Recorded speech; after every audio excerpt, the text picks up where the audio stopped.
Hey, Ron. Glad you could see you can make it from Dallas. Yeah, thanks. So anyway, did Bob get everything up and running for you? Yes, he did. I'm going through the videos. I've been working through them the last couple of days. Excellent, excellent. So and you'll start to meet everybody as everybody logs in here. So good to have you a little early. Honestly, I'm a little bit confused with the time change in the travel. I wasn't sure I was on the right time. You're perfect. So it works well.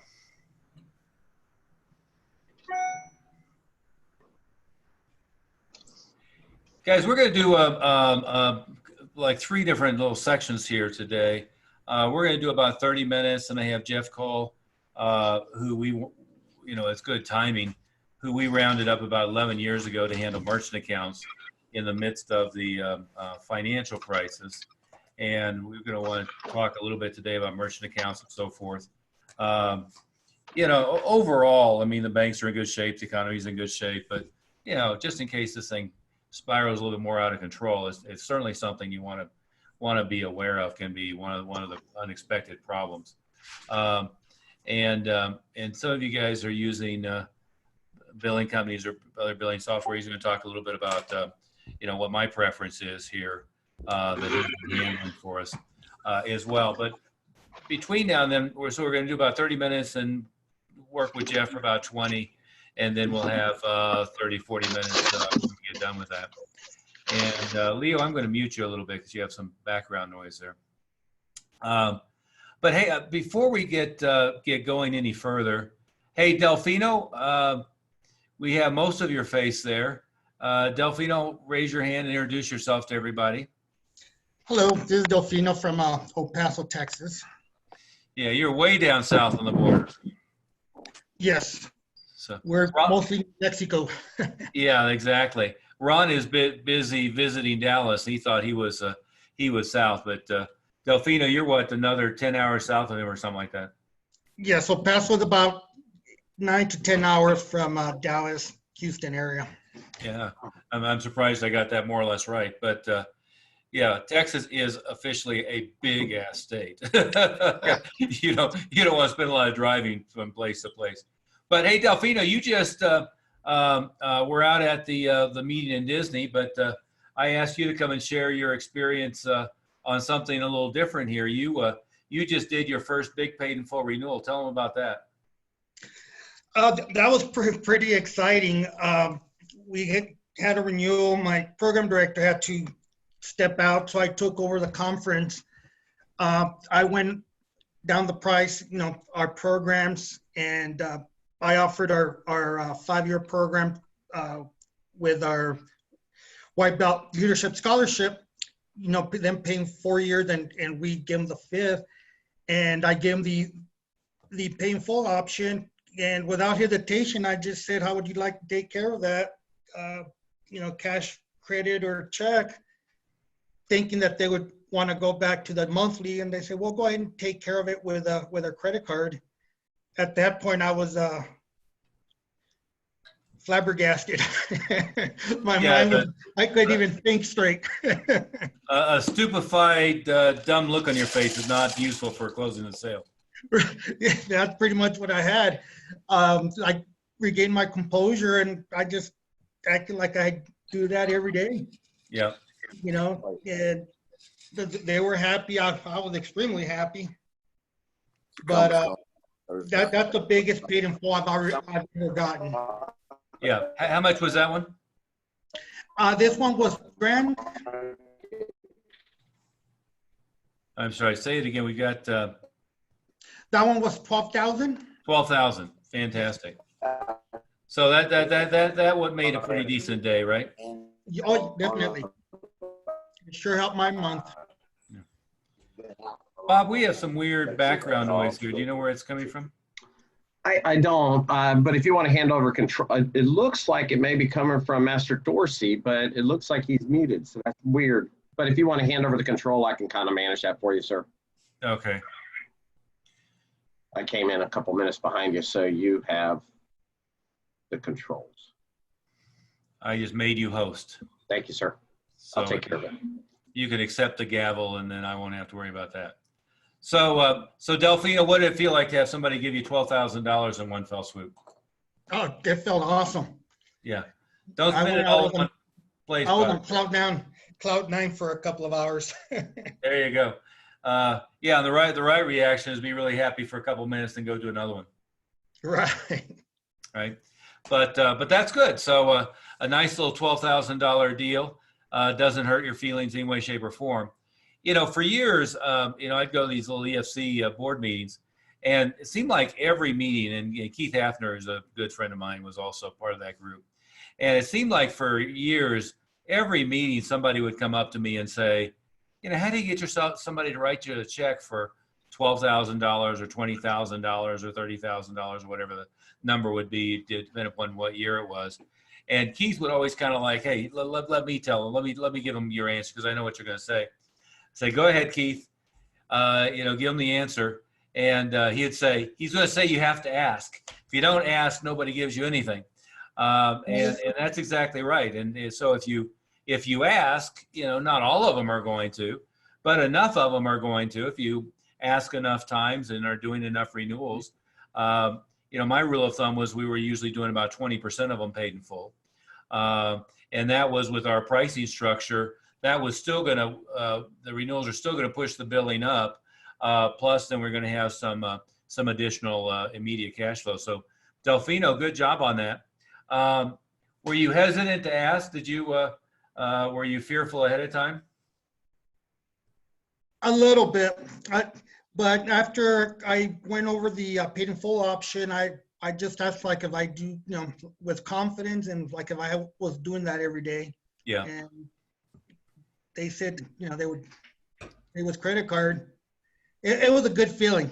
I've gotten paid in full, but not that high of a price. Yeah, yeah. I think we have Alan Ogle on here too. Alan, are you up there in the background?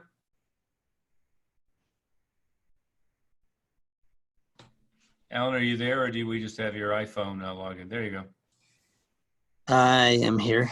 There you go. Can you go on video, or are you stuck where you can't? Stuck where I can't. Okay, okay. What's the biggest paid in full you've done, Alan? It was at 32,000. Yeah, 32,000. And in that case, they just wrote a check, right? Correct. Yeah. So Yep, for family enrollment. yeah, Or renewal, sorry. yeah, yeah. So for a family renewal, so basically the tuition would be, you know, whatever one person would pay for leadership, double that, and then that would be the family rate. So was that easy or hard to have them write you a check for $32,000? It's fairly easy, actually. Yeah, yeah. Yeah, the hardest part is just convincing yourself to ask to begin with, you most of the time, right? Yeah, that one I actually didn't even ask. They brought it up. Yeah, yeah. Yeah. Which as a lesson is a bad one, because that doesn't happen all that often. No. Yeah, yeah. Well, good, good. So anyway, I want to spend a little bit of time, unfortunately, talking about coronavirus, as if you're not being inundated with it already. You know, I think it is important for us to recognize that, you know, this is one of those things, no matter how much we would prefer to just ignore it and go on about our daily life, that is being talked about. And, you know, you always want to be involved in the conversation that's going on in people's head. And one of our top members is in Seattle, and they just closed down the public school system for the next 2 weeks. My daughter actually goes to college right across from Jason Purcell's school, and they just shut her college down a week early for spring break, and she thinks they may delay for a couple weeks after spring break. We were talking to Ken Gibson, who's in Manhattan. He's actually in the right at the tip of Harlem, and they're having similar things that are going on there. Has anybody had any particular issues or problems so far with the corona thing freaking people out? I have a little bit. I mean, I just got information that the schools in my area are closing for 3 weeks starting on Monday. Yeah. So I've had a few people, I think I've been reading a lot on Facebook on what to do if people want to put a membership on hold. And I just sent an email today to everybody, you know, saying what a protocol is with we always keep everything clean, but we're being extra cautious with all the cleaning to please keep everyone home. But also people need to understand that we're not going to be holding memberships on to freeze, but we are going to be doing live classes through streaming live classes so people can partake classes if they're sitting at home, as well as when everything kind of settles down, being offered, everyone, instead of extending their membership, offering free private lessons or credit towards private lessons to catch everyone back up. And we're thinking about maybe even doing morning camps for parents that really, so half the parents don't really care too much about it and they just want to have their kids active. And my fiance is a teacher, so she's going to be offering them homework sessions as well. Yeah. I received my first notification by email. They want to put their membership on hold. I haven't responded yet, but that's what's happening with our school. Nothing major yet, but. Yeah. Yeah. And Leo, remind me where you're at. I'm in New Jersey. Yeah. Jimmy, you're in Southern California. And Washington State and California seem to be kind of epicenters of this stuff, as well as maybe up around you, Leo, in New York. Even out here in Utah, today, a few minutes ago, I found out one school district is closed, and I got a notification that a few others are looking at closing potentially, 5 minutes ago. So, right. And we've only had maybe one or two outbreaks here, as far as I know. So. Yeah. Don't feel left out. Colorado is also losing our minds. I had already concluded that our governor was a moron, but he is reconfirming it for me as we speak.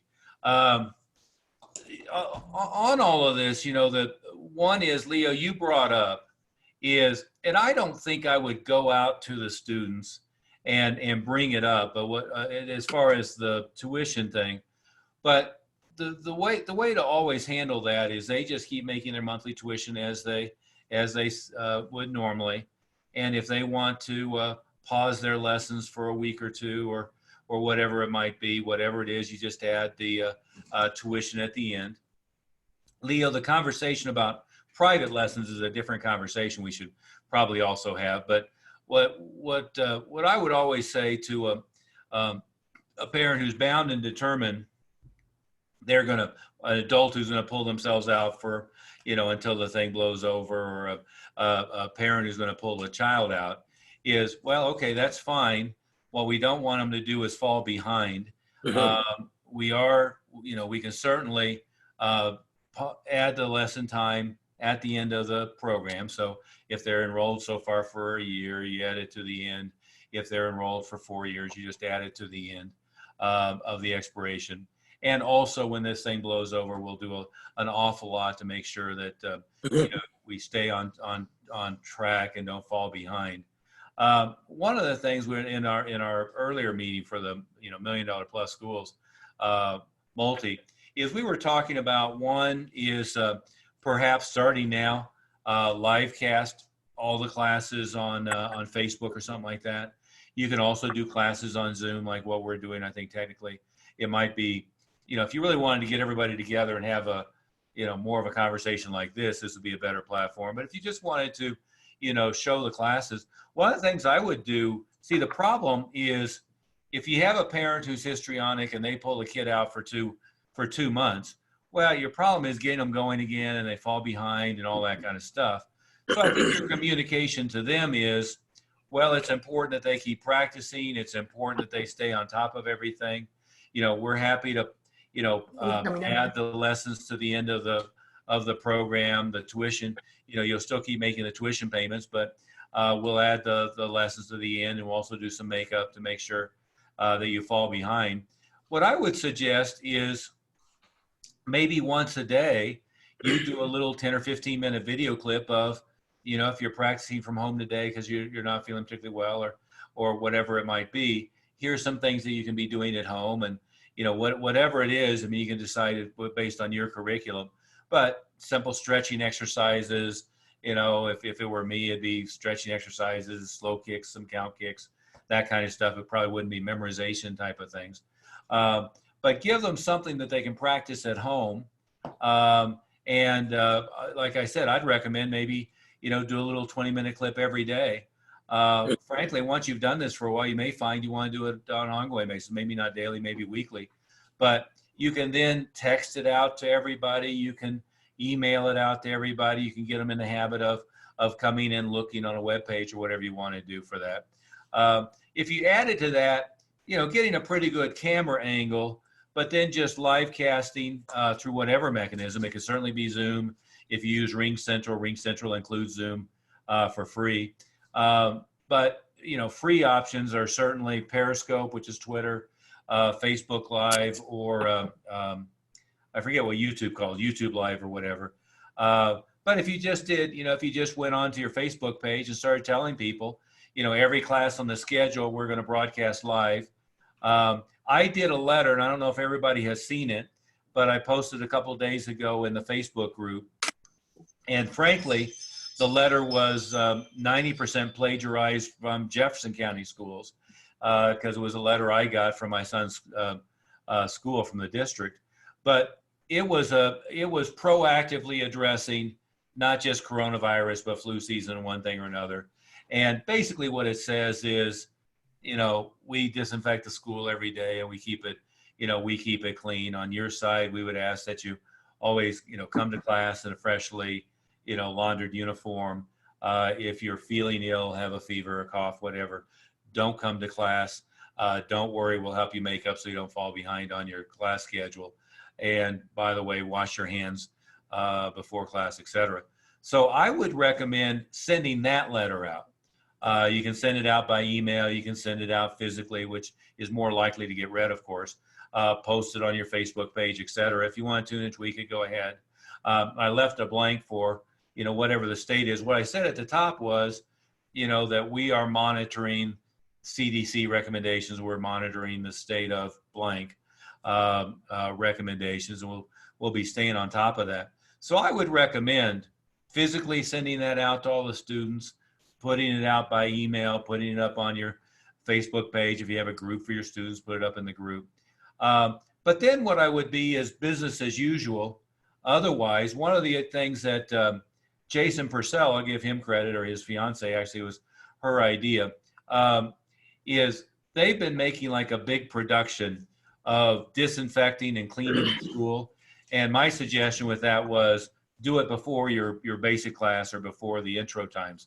So, they've been making a big production of, getting out there with the wet mop and the Lysol and all that kind of stuff. And, I would also make a little bit of a production if you have somebody sneezing, asking them to, cover their mouth and asking everybody to wash their hands ahead of time. If you want to have the hand sanitizer stuff out, that's great. Jason was telling us in Seattle, it's gotten so ridiculous that people are walking into hospitals and stealing the hand sanitizer at the front desk. So they've started putting the hand sanitizer behind the counter and only letting people use it if they ask. So feel free to do all that kind of stuff. One question we had, I think yesterday, was when the local school district shuts down, should you shut down? I always go to the opposite end of the spectrum, which is, when the local school system is shut down, that means there's lots of opportunity. Now, if you're into doing spring break camps, summer camps, and all that kind of stuff, and if the school district is closed for 3 weeks, that's a good opportunity to do that. And as you just said, Leo, is the biggest problem with the school system closes is a parent in almost all cases has to stay home from work to be there. So if they're an hourly worker, or if they work for tips or whatever, that really has an impact on their pocketbook. And frankly, if they're a nurse or a doctor, they're not now at the hospital to help out with this stuff. So the economic impact is that an awful lot of them, which is a unintended consequence, I guess, but it is, an awful lot of them are going to end up in daycare where they're not really learning anything, but they're still housed with a whole bunch of kids. And that means there's opportunity for them to come in and do something productive at your school if you're so inclined. At the very least, you could throw in a couple of bonus classes in the morning. You could do some things. You could do some kind of rank advancement opportunities for the higher level students and stuff like that to make that possible. another impact that you've always got to pay attention, and for all of you who have been at our live meetings in the last year or so, I've been preaching and teaching, this is as good as it gets, meaning, the economy and so forth. And you've got to, as soon as you're making a lot of money, a lot of you are, some of you aren't, as soon as you're making a lot of money, you got to make sure that a stack of it's coming off the table, off the top every week or every month, and is going into untouchables to give you stability. If you're doing well on pulling money off the top anyway, no better time to be in the market than the next month or two as it craters with panic. The last thing to do, by the way, if you have a lot of money in the stock market, is sell right now. That'd be the dumbest ass thing to do. So, if you have money in the market, discipline yourself not to be paying attention to it every day. But when everybody else is panicking, that's the time to put money in the market. I know I certainly am right now. The other element is a marketing element, is what we preach and teach all the time consistently is the marketing Parthenon. In other words, have 20 different things going on all the time to create traffic, right? And two of our favorite marketing activities are to be at a booth, prize wheel, one thing or another at big live events. And in some areas, New Jersey and California for sure, the rest of the country, is going to be dependent upon what area you're in and, how emotional they are about it and how much other infection there is in your area. But a lot of these live events are either going to be canceled or be ghost towns, right? So you might have something coming up that was expected to have 30,000 people there, and they decide not to cancel it. It might have 5,000 people. You might have some big event, like if you were going to be, halftime at an NBA game, they just canceled the NBA rest of the season. They're talking about doing that with spring training, maybe even into the other season, et cetera. So from that marketing Parthenon, it's again a reiteration of why you have to have 20 things going on all the time, not just be dependent upon one feeder or two feeders.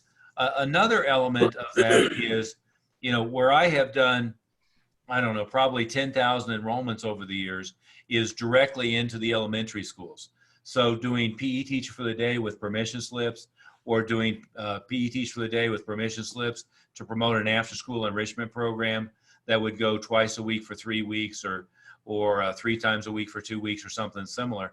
And what happens is, if suddenly the schools are shut down for 3 weeks or whatever period it might be, the opportunity to do that right now may go away. We had when I got the most serious about always having a bunch of stuff going on and never being dependent upon one thing, no matter how well it was working, was here in the Denver metro area. We had Columbine, and Columbine, when it happened, I had 3 locations that we all drew students from that area, and 3 locations that were all within a 5 to 10 minute drive of that area. And what happened in Colorado, especially Denver metro area, is all of the schools got shut down for any external group coming in after school, during school, before school, for almost a year and a half. So, we went from 70 enrollments a month in some locations coming from after school enrichment programs to 0. So it's always important to realize that, Greg, I was talking to earlier today, he's had 1,450 or 1,470 leads in the last 3 or 4 months from Facebook. Well, that's great. And if you were on the same meeting with me 3 years ago, I was saying, I hate Facebook, don't waste your time. Now I'm saying I love Facebook, it's going great. But I will tell you, the politicians and one thing or another are all really kind of working. It doesn't matter whether they're right wing, left wing, Democrat, Republican, they're all kind of conspiring to kill that and other social media as an effective marketing platform. So what you've got to be aware of is when it's working great, you use it, but you don't get dependent upon that as your only source. You get as much traffic as you can from that as possible. If next year it doesn't work, well, don't say I didn't warn you. On the other hand, next year it may be even better. I mean, we shall see. So what we know is the way to be stable is to have the Parthenon, to never get reliant on one thing. Right now with the Corona stuff and everything going on, I think we passed the Rubicon this week of ignore it and let it play out to you've got to address it with the parents and with the students. You got to be aware of it. Really, the only thing that you can do is that I'm aware of, and I'm not an MD or a PhD in the subject, but sterilize the school, make sure that everything is clean, encourage your students to wash their hand, encourage them to stay home if they have a fever, a cough, or whatever. Don't have them come to class sick, and do a little bit more effort than you normally would do policing that stuff, right? Maintain, reinforce with students how important their hygiene is, but then make it visible. We were having a conversation earlier, and one of our members, Paul Pendergast, who's very, very, very successful, multiple schools, his biggest problem right now is he's got too big a tax bills because he's making too much money. But his comment was earlier, well, we've always cleaned the school, we've always disinfected, we've always done that. I don't know why we should do anything different. And I said, well, there's a great example in advertising from years ago. And it was a famous advertising person by the name of David Ogilvy. If you've ever seen the movie or the show Mad Men, it was in part based upon David Ogilvy. And David was doing advertising for a beer company, and he kept trying to find a hook and what was interesting about it. And finally, they described how they went about cultivating the hops and doing all that stuff and how they went about the brewery process. And he goes, well, that's going to be the feature of the thing. And they said to him, well, why would we do that? It's what everybody else does as well. He goes, well, everybody, I don't care if everybody's doing it. I didn't know that. None of them are using that as a unique selling proposition. You're doing incredible quality control, incredible levels of focus on making sure the right ingredients and so forth. We should tell the customers. And they built the whole campaign around that, and their sales tripled. Well, if you are really good at cleaning every crevice and disinfecting overnight, and periodically you have the steam cleaners come in and do all that stuff, but you're not telling anybody, right? Then they have the thing in the back of their mind of, I'm not sure about this. And, oh my God, somebody told me there was an article that said you shouldn't go to a gym because gym is a infection, and people who are sweating and all that kind of stuff and sweat. If they have that in their mind, which unfortunately this week they do, right? I don't think we can ignore it. Then what you've got to do is put in front of them the procedures that you're doing to keep that from being an issue. Any questions or thoughts on that? Has anybody had any other specific problems so far? No specific problems, but I think the idea of once we get, if there is the case to where they close down the public schools in this area, I think that's a fantastic idea, is to start doing either a camp or periodic classes that are in the morning. That way the classes are smaller. So instead of taking, having a class full of 30 people at a time, if their concerns are overpopulation, spreading a virus, a smaller groups of people, because we have to keep on living. I mean, this is going to affect everybody if we don't continue being healthy and continue with our lives. But I think that was a fantastic idea, sir. Yeah, thank you. What I wouldn't do is join the mass hysteria. What I would do is realize that that's in their head. So you want to address it up front. And again, I think that little letter that I wrote up that I freely admit I plagiarized from the Jefferson County school system is pretty good. I would suggest emailing that out. I would suggest mailing it out. And again, Jimmy, you've done some big spring break camps and all that stuff. If you're in the mode to do that, it is a marvelous opportunity to do that. Either as, a few days where you do some special things while school's out, or a full summer camp daycare. On that note, as I told you, we're going to shift gears for a little bit. I want to introduce everyone to Jeff Cole. Jeff, welcome to our meeting here. And by the way, tell us what album covers you have on the wall back there. I was noticing Wings, and I like your backdrop. What do you have on your backdrop there?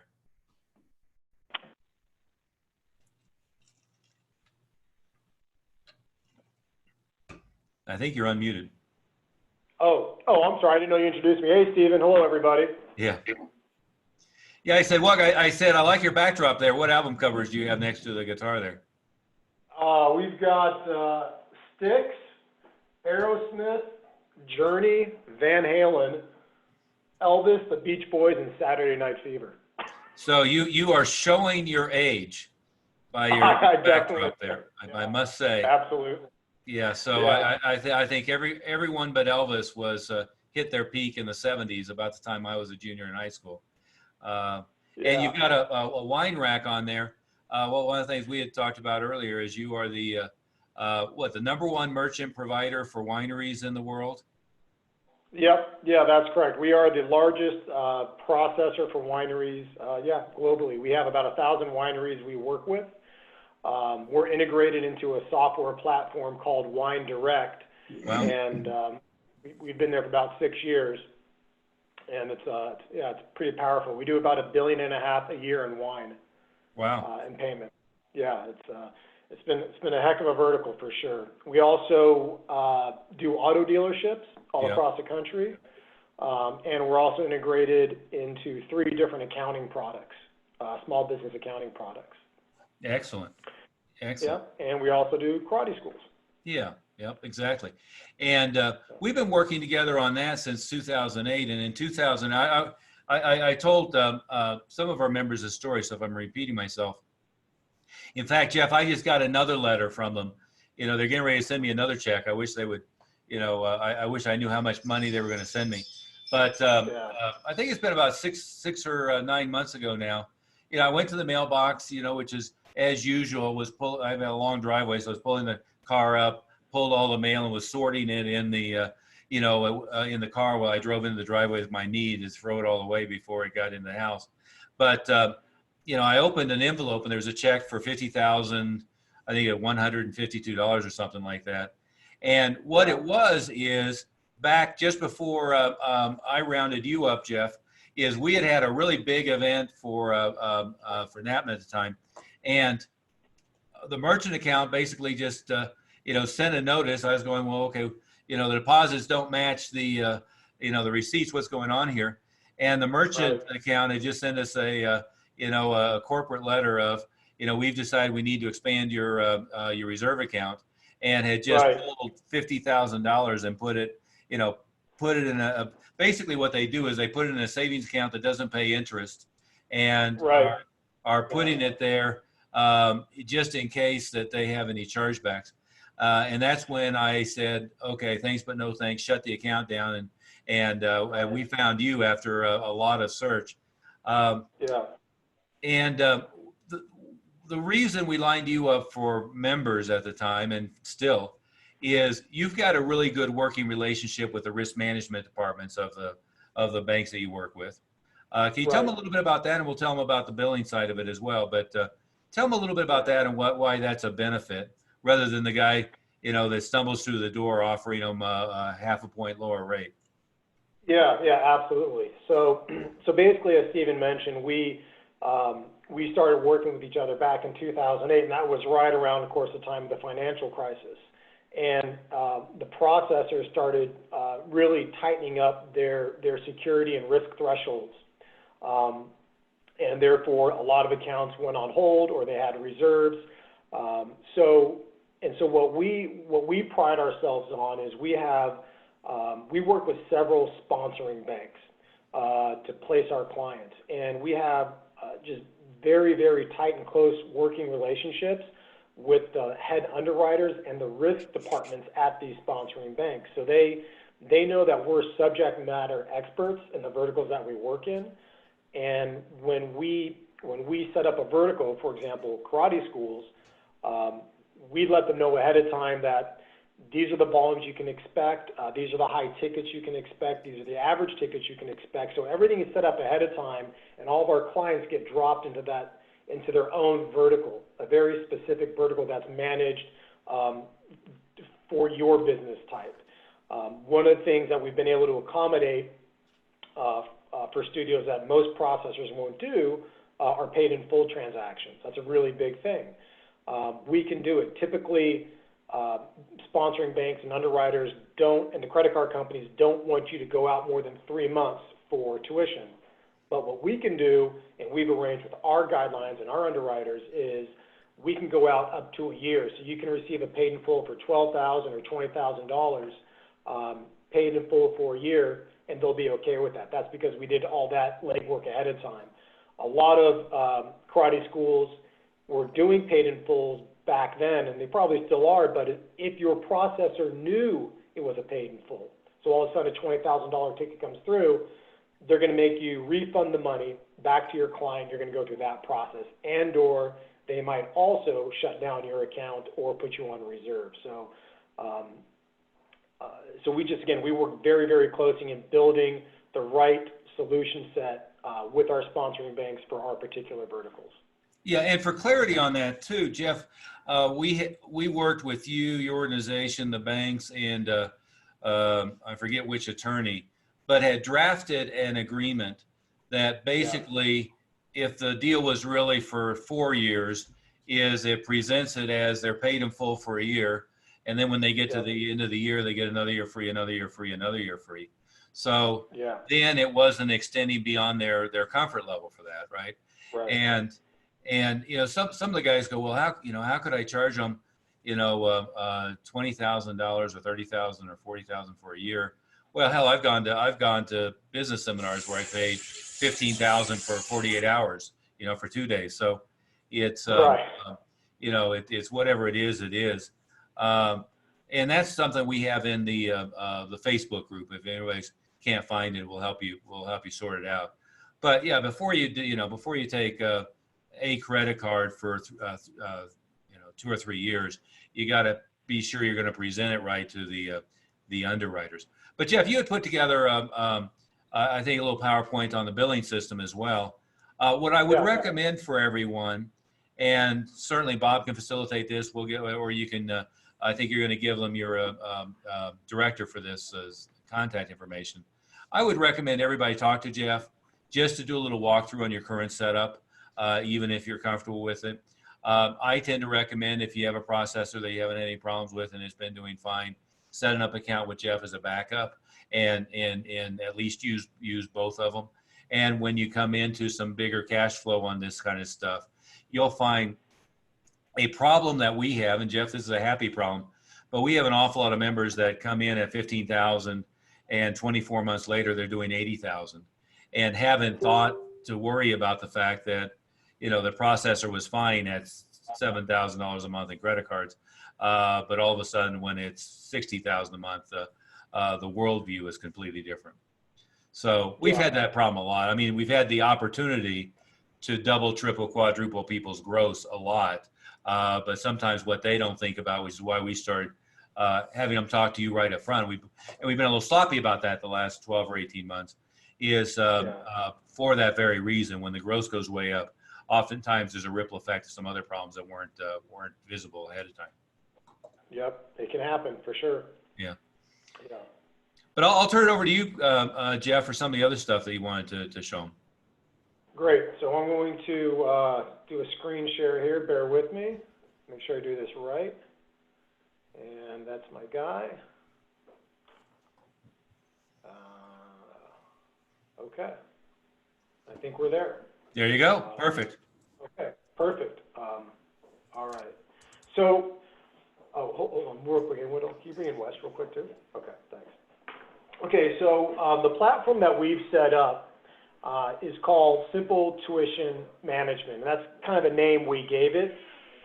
It's basically a software platform powered by a company called PaySimple. You might be familiar with them. They've been around for a very long time. We searched out this solution about 11 years ago, and it's basically a very powerful software platform for not only your recurring billing, but also for your online sales and also your retail.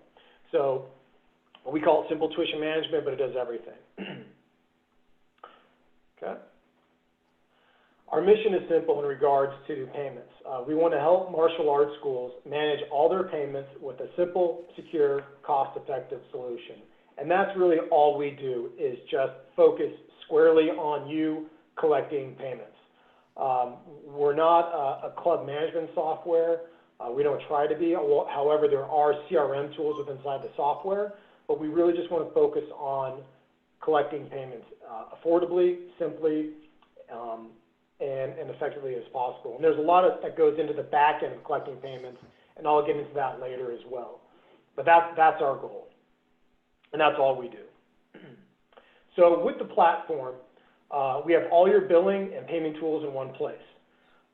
There's recurring billing, so that's for your tuition. That's obviously the meat and potatoes of any school. There's invoicing. So if you need to collect a payment from somebody that's not physically at the school, you can email them an invoice. We have web payment forms. Web payment forms, you can turn your website into an actual online tool to collect payments and schedule events. And also we have mobile and retail. So actually at your location, most schools they might have a software platform for the recurring billing, or they might have a tuition billing company, and then they have a separate company that does their retail. So we're all in one. Yeah, and by the way, before you move any further there, Jeff, on the web payment form, something I fail to mention a lot of times, for the Mile High Karate schools, they really don't collect money at the school at all, except for down payment or paid in full. And then everything else is going through either repetitious billing or it's going through an online form.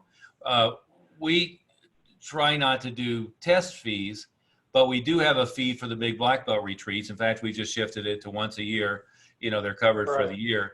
But that's all done on a web form on the site. So they go to milehighkarate.com / I forget, but it's on the website, and they go register and pay. And then when they turn in their test forms, they just attach to it the receipt that they paid online. So there's nobody chasing them down to pay for anything, nobody collecting the money, nobody paying cash that disappears into the instructor's gas tank or anything else. It's completely without any effort on our staff's part.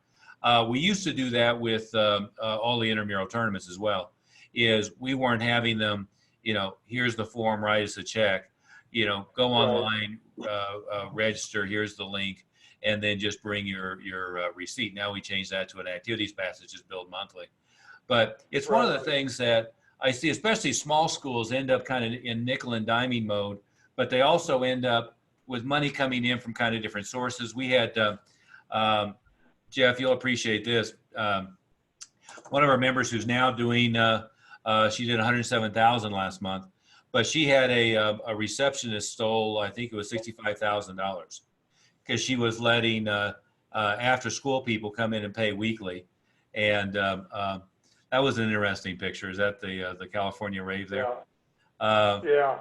But she was having a frontline staff member collect weekly tuition, and she was encouraging them to pay cash, and $65,000 disappeared before she realized. Wow. Wow. Yeah, that's definitely a pitfall for sure. Yeah, it can get squirrely out there for a lot of different reasons. Yeah. So I'll just kind of keep on moving on here. Go ahead. Yeah, no problem. So essentially, again, if you look at this image right here, we have up here, you have your smartphone, so you can collect payments on the smartphone. You can collect it at your location using the software itself on a PC, and also we have terminals. So all your payments in one place, one solution. So let's just talk about the recurring billing or the student tuition piece really quick. Again, it's very simple, it's easy to manage, and it's low cost. Only thing you need to do really is first you get a member, you add them to the system, so you add a customer. Or if you're using another software, you can easily import them into the platform, really easy to do. So enter their information. Number two, enter their payment information. Is it going to be credit card or ACH? We always recommend, by the way, to use ACH because that's the most cost-effective way for the school to process.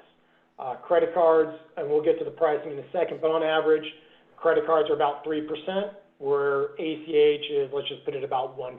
So that's a pretty meaningful savings. Yeah. So you enter the payment method, then you enter the payment schedule. So and not to throw off your rhythm here, but on the ACH, wouldn't you also say that it creates a better one with all the fraud? That's a problem we've seen a lot. You know, credit cards are being canceled, a new number issued, all that kind of stuff constantly. But also what we see a lot is, you know, we're now in the era of people charge back things because they, you know, the transmission went out in the car and they can get the money back easily. Doesn't it eliminate a lot of those problems? Yeah, it does. That's a really, really good point. You know, when dealing with fraud, and we're really good at helping in fraud control, but fraud is typically, you know, it happens with credit cards and debit cards. It doesn't happen in your bank account. Bank accounts aren't really getting stolen, and that's not where fraud occurs. So if you are collecting through the bank account, you pretty much are going to eliminate any fraud issue whatsoever. The client can't do a chargeback. You can't charge a card that was stolen. So not only are you going to just save probably 2%, but you will eliminate pretty much every single fraud issue. Yeah, that's a great point. Yeah. Yeah. And then, so credit card or ACH, then you simply enter the payment schedule. When do you want to do the billing? Do you want to, you know, typically schools bill, you know, at the first of the month or the end of the month, and everyone gets billed in one lump cycle. So you can set the time and frequency, and then you simply set it and forget it. It's that easy. And that's basically recurring billing in a nutshell. You no longer need a tuition billing company to do it for you. You probably might be doing it with software right now, but the software that's available in our platform and other platforms, it makes it that simple to do.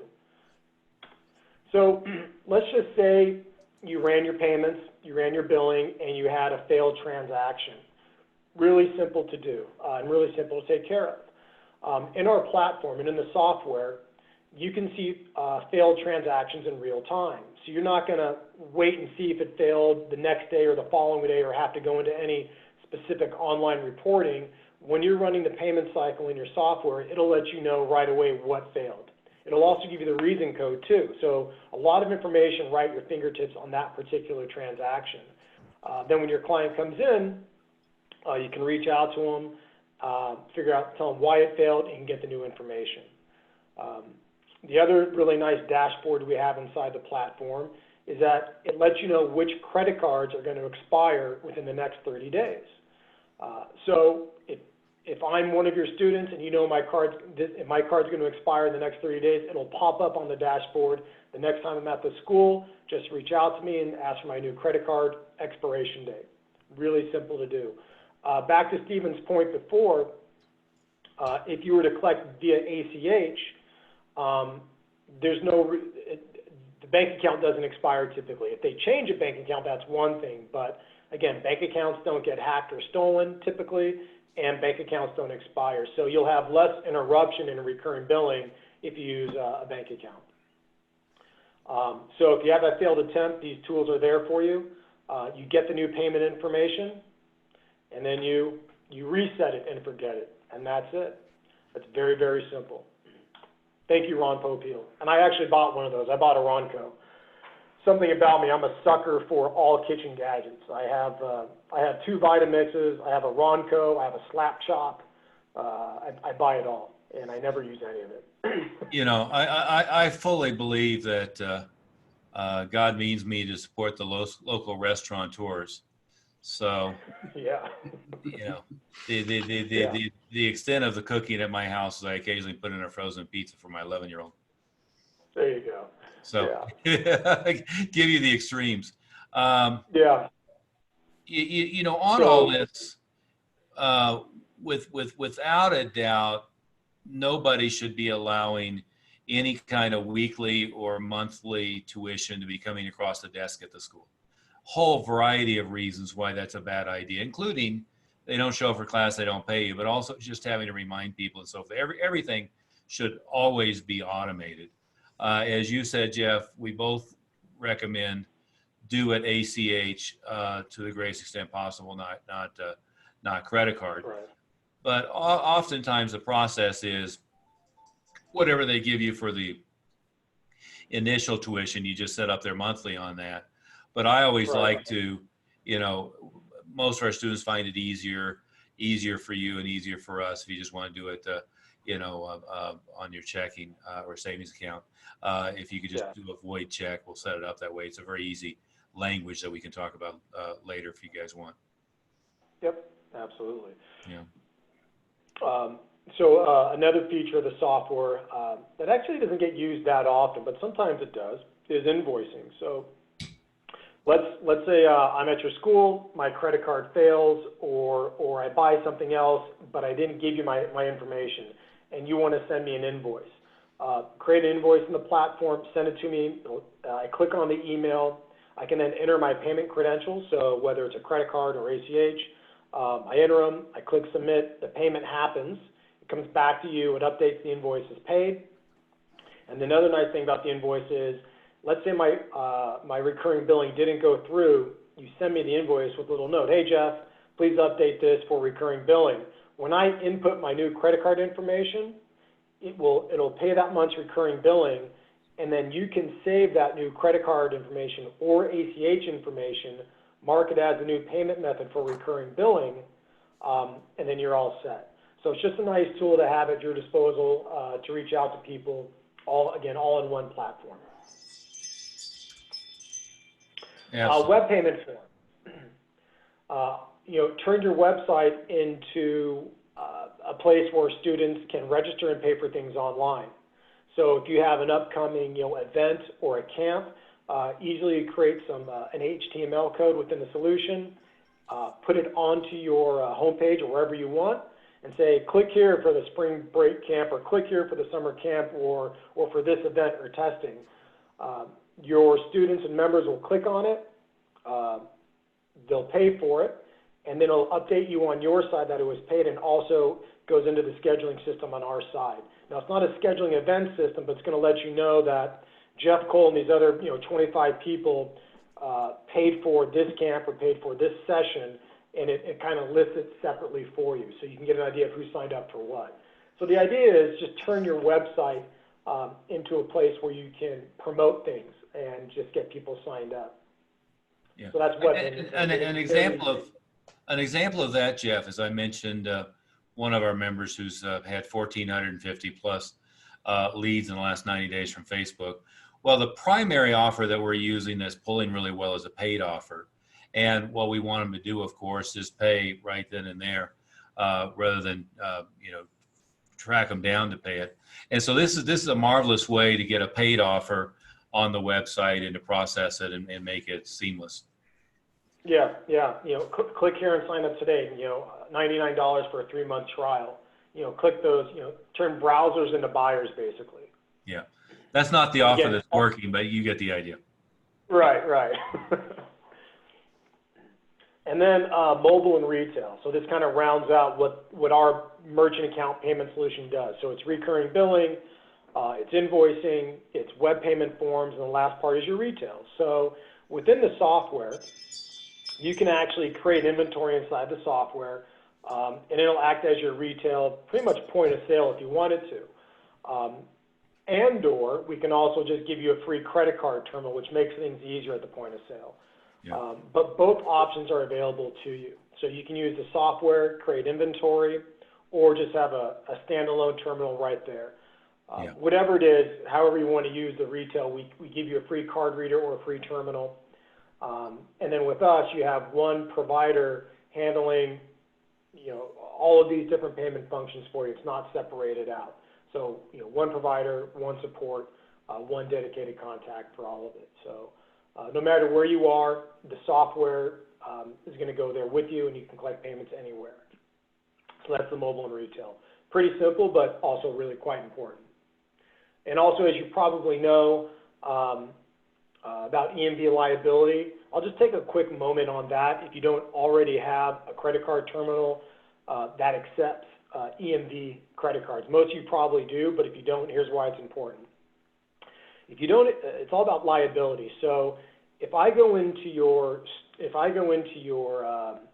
studio and I hand you a credit card that has a chip on it, if you swipe that credit card, right, you don't insert into a chip reader, but you swipe it, you're automatically liable for a chargeback. So I can go in and buy a bunch of stuff, but I saw you slide it, not insert into a terminal. You didn't dip it. When I get home, I can go, I'll call up my credit card company and say, hey, I want to issue a chargeback. And even though I was there, and even though I signed a receipt, you, the business owner, will automatically lose because you didn't take that card, you didn't dip it into a terminal. So it's called a liability shift. So that's what EMV is all about. You are liable for any card that you swipe no matter what. So if you don't have a chip terminal, that's why you'd want to get one. It's called the EMV liability shift. Well, that's I don't think you have a lot of fraud, but that's an important thing to know. Yeah. So repeat what you just said about the automatic liability for a chargeback. Yeah, again, so you have anybody that goes into your location and buys any equipment or any type of service, but basically this is more about equipment. If you take the card and you actually physically swipe it, and you don't insert into the chip reader, if your client does a chargeback, you are automatically going to lose. It's just an automatic chargeback that you lose, and I'm going to keep the equipment, and you're gonna have to refund the money back to your processor. So it's called the EMV liability shift. Yeah. Again, karate schools don't have a lot of fraud, but it does happen occasionally, and this protects you from that. Yeah, well, like Delfino just did a $12,000 paid in full. I would certainly want that card physically present, and I would want to have inserted into the chip reader for that one, in case there's any questions ever whatsoever. Yeah, it's true, because that's a really good point. Let's say you did a paid in full, and let's say 3 months down the road, you've now given 3 months of services. Maybe your client's going to call up their credit card company and issue a chargeback. You're going to have to pay back that entire amount because you swiped it and you didn't dip it into a terminal. Again, it's highly unlikely, but these situations do come up, and it's just a layer of fraud control for you. Yeah. Outstanding. Yep. Another piece of the software, you can create customizable receipts. So you can put your logo on it, and when you do a recurring billing, you can opt to have the receipt sent out or a receipt sent out when you for any type of payment whatsoever. So we recommend, as a best practice for recurring billing, to not send a receipt. When you sign up for Apple or your gym or any type of recurring billing that you're part of right now, it's not very often that you get a receipt saying, hey, we just pinged your card for $10 or $100. So we recommend not doing it for recurring billing. You don't need to remind your clients you're billing them, but you have that if you like. So it makes you look more professional when you send out a receipt. Your clients might like it, but it's there if you want it. But again, we don't recommend doing it for recurring billing, but for anything else you should. So customizable receipts. So some other key benefits about kind of processing in general, about our merchant account solution. We have very quick funding. Depending on what time you batch out, you'll have your money next business day or no later than 2 business days. Premier client services, a white glove experience.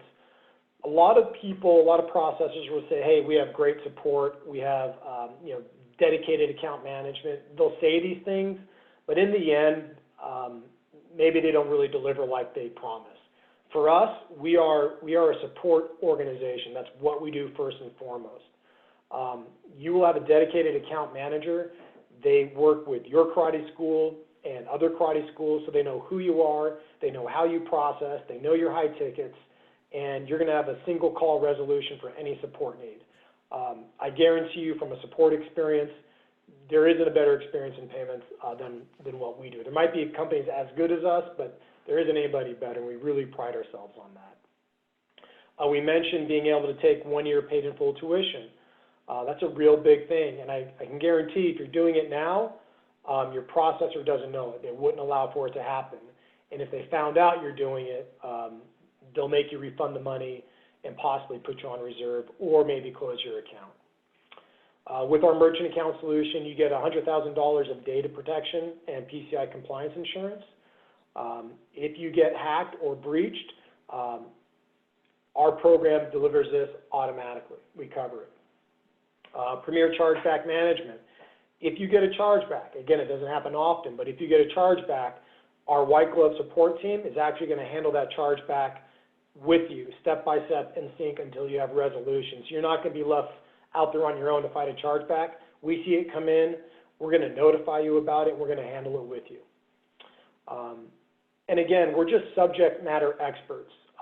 We can get a lot more done for you from a merchant account perspective because we've been doing it for 11 years for karate schools, being a little bit repetitive, but we set you up right, we support you right, and we really give you a seamless processing experience. And to the right, basically, we guarantee low rates, very easy setup. We get a free credit card terminal, no application or setup fees, and we don't have any early termination or cancellation fees. So in the end, if you're not happy with our service, or you prefer to go back to whomever, that's not a problem. We'll happily, get you back to where you want to be. We never have cancellation fees for any of our clients. We don't believe in that. So that's just a little bit more about Change Merchant Solutions as a whole. So let's get into the pricing just a little bit. Actually, this is all there is to it. It's really simple. It's basically $60 a month. That's a flat monthly fee. That includes the software, the support, the online portals, the chargeback management I was telling you about, the $100,000 of data breach protection and PCI insurance. It includes all of it. So $60 a month flat. And then we have a flat rate of 2.95% and 25 cents for credit cards. So that's for swipe transactions and key transactions.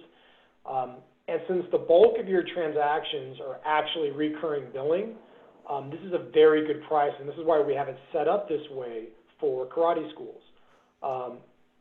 Typically a key transaction or a card not present transaction, like with Square, for example, they're going to charge you 3.5% and 25 cents. Card not present is always more expensive, but our simple rate, swiped and keyed, is $2.95 and a quarter. And if you do ACH, which we highly recommend, it's 60 cents per ACH and 10 basis points, 0.1%. So again, on average, just say that's going to average about 1% for an ACH.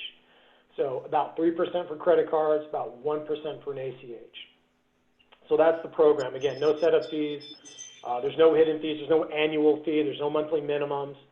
And again, you get a free credit card terminal with this program. So that's our pricing in a nutshell. Yeah. Yeah. And Jeff, if you'll send this over to me, I'll post it in our member site for everybody to get easy access. And of course, they're going to have access to the recording as well. Yep. But my recommendation is for everybody, regardless of what you're doing now and so forth, is to talk to Jeff and walk through what your current situation is. And Jeff, I tell everybody, I don't know if you agree with this or not, but even if they have a merchant account they've had 20 years and haven't had any problems, I like them to set up a backup. And I'd like them to set up a backup with you for those bigger transactions and all of the other kind of stuff as well as kind of get a comparison. I don't think they're going to get the kind of risk management service and stuff, which is of course why I tracked you down to begin with. Is I, among hundreds of our other clients, were having problems at the time. Yeah, no, that's a great idea. And if we were to do that, obviously you're not paying $60 a month. You're not paying for that software fee. We would set you up with a standalone merchant account. We'd actually provide you with a free terminal because you definitely want to dip that credit card, not key it. That's a lot different. That fee is, it'd be like $10 a month or something. But a backup merchant account for paid in fulls is a really great idea. In regard to kind of a next step, if anybody's interested, reach out to me, and myself or somebody on my team will do basically a rate review or a merchant account analysis. So we'll take a statement or two that you send us. We'll do a side-by-side, apples-to-apples comparison on what you're currently paying and what we're going to charge you, and you'll see the savings. About 8 out of 10 times we save schools money. And to be candid with you, if you already have a more competitive rate, all-in rate, we will go ahead and match that. At the end of the day, we don't want you to come over us and have to pay anything more. And we never raise rates, by the way. We haven't raised them once since I started the company 15 years ago. Yeah. So that would be a good next step. And again, my rationale for everybody to do it is not so much to save a point or two, although it does add up. but is to have somebody who's going to be there with risk management and an aggregated group of martial arts schools, so that if anything goes sideways, you'll know it. And Jeff, probably nobody's on here is doing that, but I used to see some of our members, you know, they're using Easy Pay or EFC or one of the billing companies, and they were processing all their transactions at the school through them, and they were often paying, you know, 3 points extra or something like that just to be able to use their system. That's just nuts. Oh yeah. When you're using a tuition billing company, you're upward between 5, 8, 9%, and for what really? I mean, you can do it yourself. It's so simple. So yeah, you'll save. You know, we've saved some studios, and this is not an exaggeration, up to $15,000 a year just through rate savings on their tuition billing. Yeah. Another example would be if you've been with the same provider for some time, I guarantee you, unless you have a friend in the business, processors raise their rates twice a year, period. That's what they do. So if you start out at one rate 2, 3, or 4 or 5 years ago, it has crept up and it's going to be dramatically different than what you thought you were paying. So it's called rate creep. So if you haven't had a rate review done in a while, you should just have it looked at. It's important because they do raise the rates. Excellent. Hey, we better shift gears a little bit here, Jeff. Anybody have any questions at all for Jeff on this topic?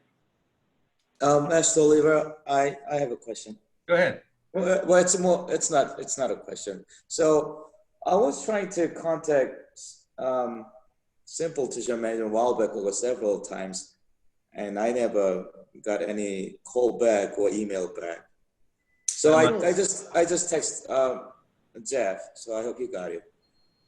Okay, great. I'm sorry about that. Maybe I'll look into that. Did you send an email? I was actually going through the website, so I don't know if it was the system error, but I was trying several times. I was trying to switch it several times every time. Okay. But I just texted on my text. Okay, I'll grab that. Yeah, and did you send a text or an email? Because that was our office. It was a text. The number you just showed us, is that your cell phone number? No, that was our office line. Okay, so then you probably didn't receive it. Yeah. So I'll email you then. Yeah, email me. Sorry about that. We'll check those links. Okay, thank you for that. Okay, all right, thank you. Thanks. I have a question. With your billing solution, do we have the option to pass on the 3% or whatever it is for processing? That's a great question. And currently in the software right now, that's called 0% or cash discount processing or zero processing fee. So we don't have it in the software right now. We are looking to get it integrated with PaySimple. If you wanted to do that, pass on the discount to your clients, we do have another solution available to do that. Are you currently doing that right now? No, but it's something we want to do. Well, why do you want to do it, Ron? I'm not passing on a discount. I'm passing on the actual cost to save on the processing fees. No, I understand. What's your logic for doing that? To recoup the processing fees. We can talk about that more in the context of the enrollment and renewal. Okay. I think I wouldn't do that, to tell you the truth. If you did it at all, if you were having trouble getting ACH and we would like to shift to ACH, you might do it in the context of, the tuition is normally, $247 a month. But, if you bring us a void check and let us set up ACH, we'll give you a whatever that might be, $5 a month discount. Okay. Yeah, I think you've always got to be careful, which, you're new. We'll talk a lot more about this. You've always got to be careful not to look like you're nickel and diming people. Right. Right. I would much rather it be we double, or more what you're charging on a monthly basis. But then once that's done, they really don't feel like they're being asked for nickel and dime and one thing or another beyond that. Yeah, and that is a real sensitive point, and so we do have those solutions available, but most merchants don't do it because of what Stephen just mentioned. The clients feel they're getting nickeled and dimed. Like our wineries don't do it, our auto dealerships don't do it, and they just, for the most part, it's gaining a little bit of momentum, but for the most part, it's not even close to it's never going to be mainstream. Basically, what merchants are doing is just raising their rates, and they're raising their cost of their goods by 2 or 3 or 4%. There's that stigma out there that says, hey, you're nickel and diming me. I don't appreciate it, and it's a real stigma. Also, with this type of processing, there's some real compliance around it, and there's 6 states that don't allow for it. So, if you ever want to have that discussion further, there's some real good data behind it, and there's some clients behind it, and we can certainly help you answer those questions. Yeah. Yeah, but generally, as a, what we want to do with everybody is drop your dropout rate in half or by 2/3, and really improve the quality of the relationship. And anything that has that stigma to it, I think, is something to avoid. It's certainly true that we'd rather set it up the billing ACH than credit card, but certainly at the point of enrollment, I don't want there to be any friction whatsoever, and I don't want to get into any other kind of conversation about stuff like that. But we can talk more about that when we're not chewing up Jeff's time. Yeah, other questions for Jeff? Well, that's easy enough, Jeff. Jeff, I will, if you'll send me over those slides, I'll make them available for everybody. They'll have access to replay, but I'll also send out your email address and your phone number. And Chris, why don't you give Jeff your contact information so you guys don't get lost in the shuffle again real quick. Oh, yeah. You want me to give him now? Go. Sure. My cell phone number is 858-232-4422. My email I'll address. repeat that. 858-232-4422. Yes, Yeah. sir. And that should be good enough. He can text. Yeah, or that call should you. be good. I just emailed you, so you can check your email. Okay. I'll do it. Okay. All right. Great. Thank you, sir. Thanks, Chris. Mr. Well, Oliver, Go ahead. I actually have a question for you, not exactly for Jeff, but it's regarding what you guys were just talking about. Yeah. We typically get a lot of our clients, the majority I would say, are on like debit or credit card. Mm-hmm. To try, because I would much rather get them on ACH for all those other reasons, no chargebacks and such. Would you recommend giving them like a $4, $5 discount monthly on that to get them to transfer? I mean, it would be worth it, right? I mean, if the payment is say $300, so therefore you're paying $9 a month in merchant fees, to use an example, and you gave them a $5 a month discount. I'm not sure giving them individually, $5 or what is much inducement to shift. If it were me, I would incorporate it into the enrollment process, incorporate it into the renewal process. And then what I would do is every time a credit card failed or anything, I would say, yeah, we're having that a lot. People are getting cards canceled for fraud and all that stuff. What we prefer to do, because it's much safer, is just set it up automatically on a checking. Could you bring us a void check? So you get trigger points that make an easy transition. Yeah, Good. That's a really good point. Yeah, it'll make it easier based on fraud if you position it that way, because cards are getting hacked and stolen all the time.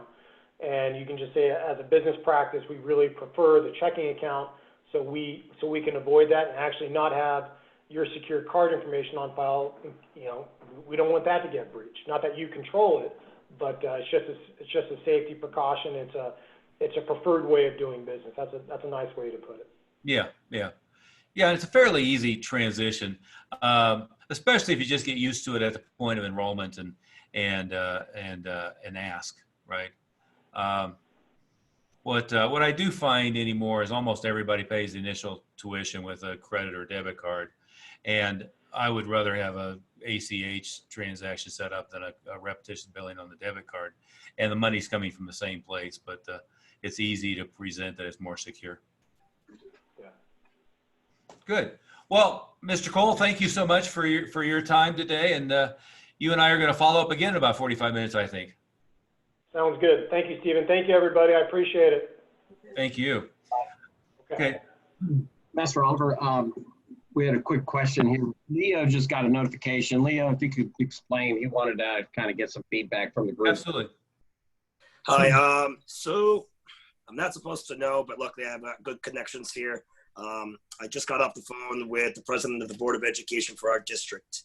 And he says, without telling me much, he says at 6:30, they're going to send a notice to all of us, all the residents and everybody around, but that they are officially closing for 3 weeks. Right. And that they highly recommend us closing for 3 weeks as well, because what they're trying to do is having zero contact kids to other kids, because they say that the virus is not showing any symptoms and they don't want it spread family to family. He says he can't talk to me more about it. He's going to call me later at 6:30 to talk further, but he says he highly, highly recommends, and I should close the school because they're canceling everything, pretty much shutting down the whole town. Well, that's, that's pretty dramatic relative to probably most anybody else on the meeting, which is going to be a geographic centric thing. I certainly can't recommend ignoring local health officials, et cetera. So you certainly do have to pay attention. From your standpoint, if you end up with a situation where the local health officials, the state health officials are recommending that, I certainly wouldn't shut down your marketing efforts in any way, shape, or form. Right? Wouldn't shut those off?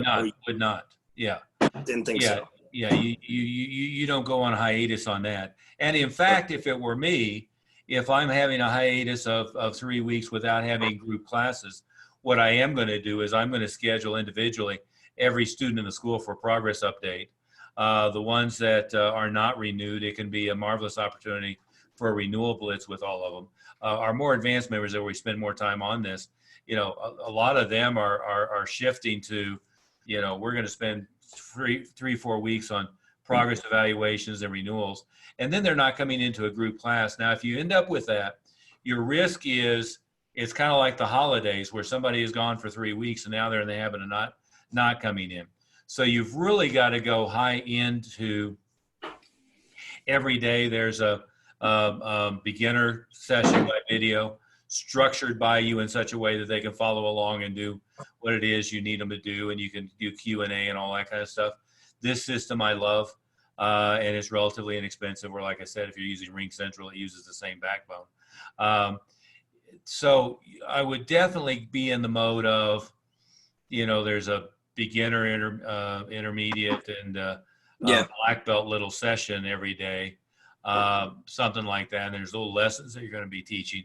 But also, I would just blitz the phones and schedule back-to-back progress evaluations, do little 10, 15-minute privates, do a progress evaluation, obviously prioritize everyone who's not in your highest level program as first priority, and also prioritize by recency, so the newest students, starting with them first. So, if you end up in a situation where you have to not have group classes, there's an awful lot of other things you can do. Okay. No, I kind of like that. I'm trying to get as much information as I can. Obviously, I haven't made a decision on anything, and I'm not going to until I hear back from them again at 6:30. And I will fully disclose my predisposition. I don't close for anything. This is a black swan, unusual, different thing. And I mean, we've been through pandemics and other stuff like this before, but there has not, I got to tell you, in 37 years or whatever I've been at this, going back into the late 70s, I've never seen a reaction like this, or one thing or another. And you aren't going to be able to fight, what's going on in their head already. You've got to accommodate that. The reason, one, to be really good at the Parthenon with marketing is so that when a piece goes stale, whether it's if Facebook gets killed in a few years, or if it's the school systems are closed, or if your big live event gets canceled, you have plenty of stuff going on. Yeah, no, look, I'm still having appointments. I have appointments today. I have a lot of leads, so I haven't seen, business-wise, any effect on it. But we haven't closed the schools yet. So I know starting next week, things, or even tonight, once that goes live at 6:30, things are going to change drastically in that sense. Yeah, if you have to suspend group classes, that doesn't mean you have to close the school. No, that's good. That's right. a good point. I mean, keep in mind, restaurants aren't going to close. What's going to happen is big gatherings of people are going to be what's affected, right? So the grocery store isn't going to close. They're still going to be, having people look to buy out all the hand sanitizer and toilet paper. Which again is it's amazing. It happens here when there's they say there's going to be a blizzard. People go and and stock up like they're going to be 6 months without contact for humanity. Even with this kind of stuff, I mean, if you're quarantined in your own house, there's still Amazon, for God's sake. So I don't understand the panic sometimes. But yeah, if that worst case scenario happens and you have to, because it's required or recommended by legitimate, health authorities in your area, then for sure, I mean, the school is open, group classes are suspended for as short a period of time as is reasonable. But also then you stay open on marketing. You can be doing intros on a private basis rather than on a group basis. You can be doing enrollments. You can be doing progress evaluations with students.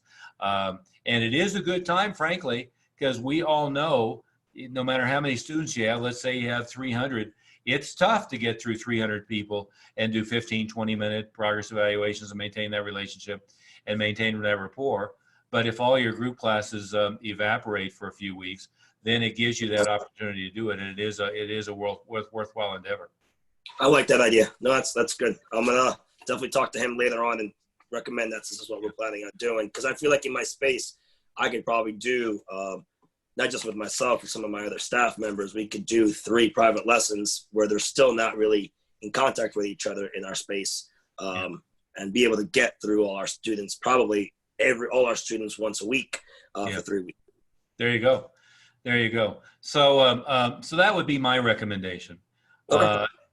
And if you're not in an area where you're getting shut down for group activities, then some kind of like spring break camp or something like that is useful, or just use the time that that becomes free to go through and do a little individual private evaluation. I would use all the technology available and have live casts, have group meetings by video, do things where they can keep in touch, because you don't want them to fade in any way, shape, or form during this kind of situation. Okay. No, I appreciate the advice. Yeah. Ron, let me go back to the question you asked a minute ago, and I'm going to extrapolate it to a broader topic. I'm repeating myself for some people, but one of the things that I realized years ago is that martial arts schools particularly are really bad about nickel and diming students to death as they come through. And what you see is, okay, it's Christmas, we're going to have a big Black Friday sale of retail. And then, I got to have a Coke machine out front because I make $1 a shot on that. And then I've got the big pro shop and I'm trying to sell them all this, that, and the other thing. And then we have the gold belt test, the orange belt test, the green belt test, and that's $35 and $45 and $55. And then we're going to have a big seminar because the Grand Master is going to come in, and that's $150. And then we're going to have a closed intramural tournament, and that's $35. And the worst example, I think I've used this example pretty recently, so I'm repeating myself. Worst example I ever saw was a group of my friends, which was years ago, the EFC Board of Directors. We walked into a school, and it was a Taekwondo school. It was Fort Lauderdale, Florida, on Commercial Boulevard. And we're watching this class, and it's a kids class, and it was pretty good size. There's maybe 40 kids. And all of a sudden, all the kids come running over to mom like this. And turns out what it was is board breaking day. And the owner, who we all knew pretty well, took us in the back room, and he showed us this big saw and one thing or another and a stack of boards. And he said, isn't this great? I make an extra $4,000 a month because I sell the boards for $1 a piece, and it costs me 35 cents if I cut them myself. So I'm making 65 cents a board. Well, what I saw was 2 kids over in the corner crying because mom isn't there and they don't have any money to buy a board. I saw the looks on a bunch of parents' faces, a couple of them getting up to go to the front desk with a credit card because they didn't have any cash to give the kid. You know, one kid breaking 10 boards because mom gave him $10, another one breaking 2 boards.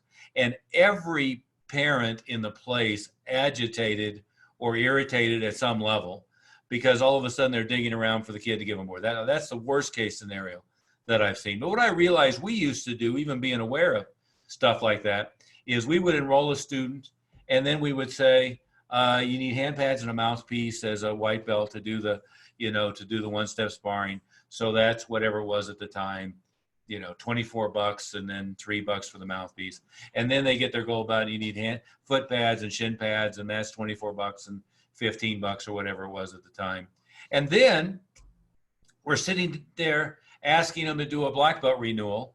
But we had already asked them for money 3 times, sometimes 4 times, if we had an intramural tournament, which they had to register for, before asking them for, in today's dollars, almost $40,000 for a family or almost $20,000 for an individual for the renewal. And it dawned on me that a book I love, everybody should have read it, is 7 Habits of Highly Effective People. And in there, Steve Covey talks about the emotional bank account. He talks about you're either constantly making deposits or withdrawals. And in our context, every time I ding them for money, even if it's a relatively small amount, that's making a withdrawal from that emotional bank account, right? So it's easy. We know this now. Some of you don't believe it yet, but it's easy to get them to pay $597 or $697 to enroll, $247 or $297 a month for tuition. But then where you start losing them is every time they turn around, there's some different thing that nobody told them about. The excuse I hear some instructors use is, I have a bunch of schools in my area and they're all charging, X amount for tuition, but they all have all these other exam fees and stuff, but nobody asks about it up front. So if I want to be competitive with the other guys, I have to hide it as well. They don't say it that way, but the justification is if I hide it as well, I look better in comparison. All of the science and all the studies show it works exactly the opposite. There's a great book, another book everybody should read, which is Influence, Science, and Practice by Robert Cialdini. And his comment in the first chapter is, absent other objective criteria, price determines perception of value. So if they walk in and take a class and you're $300 a month, and they go to the guy down the street and they're $75 a month, they automatically assume you must be that much better than they are. And the sales process, the introductory process we have, is what we all think is people are price comparison. Sure, you get some calls like that because they don't know anything else to ask, or they just gone through, used to be the Yellow Pages and now it's Google. But in reality, what happens is our students all want the best quality instruction they can find, assuming it fits in their budget, right? So they look at the school first of, do I like these people? Do I feel comfortable? Then, do I like this activity and do I want to do it? 2, 3, what am I going to accomplish from it? And 4, and last is, can I afford it, right? So they're not, unless you totally screw up the process, they're not considering all those things at the same time. They're considering them in sequence, right? Do I like these people and feel comfortable? Do I want to do this? Is it something that feels like a good fit? What's the value to me? How does it fit with my long-term goals and objectives? And then will it work in the budget? So you've got to remember that it fits in those cycle, right? So you don't need to bury the other stuff. And even if you're worried about the competition, which you shouldn't be, because we're going to be doing all of our marketing as marketing in a vacuum, not just trying to suck them out of nowadays Google. But even at that, only 3 to 5% really are ever actually going to compare with anybody else. And even when they do compare with anybody else, we're in an industry, frankly, where it's really easy to be the best because most of the industry is not very good, right? And so if somebody does a side-by-side comparison with you and the other guy down the street, I would certainly hope that you come out more impressive, and we'll be spending a lot of time of how to make sure that's the case. Does that make sense for everyone? So what you'll find is, and Jimmy, you've been around quite a while. Chris, you've been around quite a while. Most everybody is fairly new on the meeting here. But what you're going to find is gradually it'll sink in that it's just as easy to do $297 a month as it was to do $149 or $99. Then you'll find that the renewal is just as easy to do $497 or $597 for the highest level program than it was to go from $149 to $169, which is what I call a why bother renewal. But what we also want to do is get that dropout rate down to 1 or 2% a month. And part of what's required to get that dropout rate down is to not have them feel nickeled and dimed to death, and to have them feel overwhelmed with service. And really, we want to package most anything that they're going to need to buy or spend money on, package that into the tuition. But I mean, it's a small fraction of what the difference in the value of the tuition will be. On that, I want to leave you with a marketing caveat: is build the Parthenon and recognize some of you are going to be in an area where, like Leo said, may be impacted by this craziness from a standpoint of group classes. That doesn't mean you stop generating revenue. What you should do if you have to stop doing group classes is have your all-time record month ever, because now you have time to really sit down, progress update, get renewals done, and you really have time to focus on making sure no intros get lost through the crack. What I will tell you is you've got to ramp up all your marketing activities, and you got to redouble your effort on making sure that you have follow-up by direct mail. We'll be talking more about that as we go. Making sure the text messaging, email, retargeting on Facebook, retargeting on Google, all of that is going on. And you've got to make sure you're living on the phones. But the last caveat is, remember, people are not answering phone calls from numbers they don't recognize. So we've got to get our contact information, aka V card, into their phone the minute we make our first contact. So if they call you, you want to share it by text right then and walk them through adding. If you're at a movie theater booth, if you're at a big live event, you want to share it and get it in their phone right now. Whatever the mechanism, you want to make sure you're in their contact database. A big mistake would be not to be in there for all of your students now, because again, if Leo goes through 300 students to make calls to schedule one-on-one appointments, and it's an unrecognized number coming in, they're not going to answer the phone. Now, the way you solve that is you call, you leave a voicemail, you immediately text them, and then you send an email. And more of them will respond to the text than they will answer the phone if they don't know it's you. But you do want to get your contact information fully into their phone. And for a lot of people, if they're on an Android phone, that automatically puts them on the white list for Gmail. If they're on an Apple phone, it puts you on the white list for mail, so you're not ending up even their email as spam. I will say my phone doesn't ring if it's an unrecognized number, because I have that turned on in the Apple software. And it also doesn't show a text if they're not in the database. What it does is it gives an unknown section. Gmail's doing the same thing with email, is it puts the promotional email in a separate. So the reason you've got to be in their friend not foe database is so that the texts are showing, the phone calls are getting through, and the emails are getting through. Otherwise, all the electronic stuff is for naught. And the only thing you have left, which we should be doing, is mailing them repetitiously physically and sending big packages, which we'll talk about later. Any last questions before we call it a day? No? Well, that's easy. Any issues you have with the coronavirus stuff or anything else, be posting in the Facebook group.